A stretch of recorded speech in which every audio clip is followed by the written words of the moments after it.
penting diketahui di dalam Quran, orang yang telah tuntas menunaikan sholat itu dibagi pada dua golongan.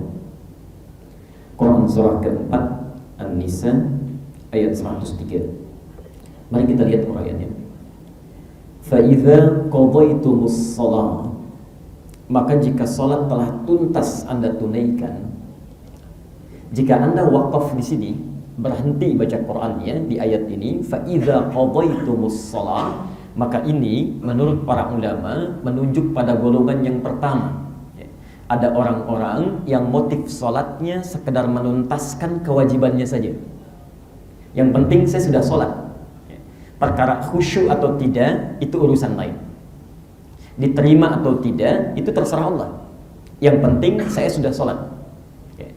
Dalam ilmu tafsir ada rumus, jika tidak disebutkan tokohnya langsung, kapan kejadiannya, itu berpotensi bisa dialami kapanpun, dimanapun, oleh siapapun. Di setiap masa bisa kita temukan. Nanti coba kita lihat kira-kira diri kita sampai zuhur ini berada di mana ini. Fa'idza qadaytumus shalah, ada orang yang saat telah menunaikan sholat itu, kata Quran, motif sholatnya sekedar mengangkat kewajibannya saja. Yang kedua, kalau Anda wasolkan ayatnya, fadhkurullaha qiyaman wa qu'udan wa 'ala junubikum, maka ini menunjuk pada golongan yang sukses salatnya. Perhatikan. Fadhkurullaha, maka salat yang telah tuntas ditunaikan itu mampu cepat mengingatkan dia, menyambungkan dia dengan Allah. Qiyaman dalam berdirinya, wa qu'udan atau dalam duduknya, wa 'ala junubikum bahkan dalam saat berbaringnya. Jadi kata Quran, orang yang berhasil sholatnya itu tidak sekedar mengangkat kewajibannya, selesai sholat nyambung dia dengan Allah. Ingat, karena itu ibadahnya disebut dengan sholat, dari kata silah. Silatun itu artinya sesuatu yang terhubung dengan erat, sulit dipisahkan. Ibadah ini kenapa dinamakan dengan sholat? Karena dalam sholat kita dilatih untuk terhubung dengan Allah supaya nyambung. Karena itu selesai sholat, orang yang bangkit dari sholat sebelum masuk masjid belum ingat Allah. Keluar dari masjid, qiyaman, fadhkurullaha qiyaman, langsung nyambung dengan Allah. Ingat, perhatikan bedanya orang yang ingat Allah dengan tidak ingat Allah. Orang yang ingat, nyambung dengan Allah, merasa tersambung, diawasi, dilihat, itu tidak mungkin dari ujung kepala sampai ujung kakinya bisa melakukan satu hal yang keliru dalam aktivitasnya.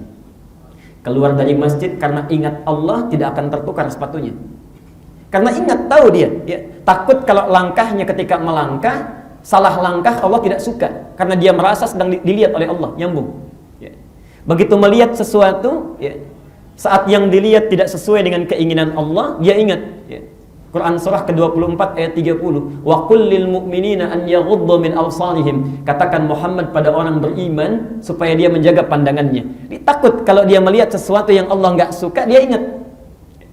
Kembali ke kantor, ada proyek yang tidak jelas, diminta tanda tangan. Kalau ingat Allah, tangan tidak akan bergerak. Sulit karena takut menandatangani sesuatu yang Allah tidak suka, dia ingat.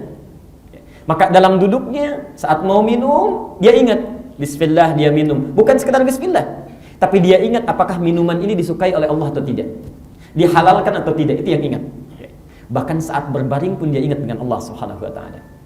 Poinnya, Bapak Ibu sekalian, mari kita lihat orang-orang yang ingat dengan Allah dalam hidupnya, maka dia akan langsung diingat oleh Allah dalam kehidupannya.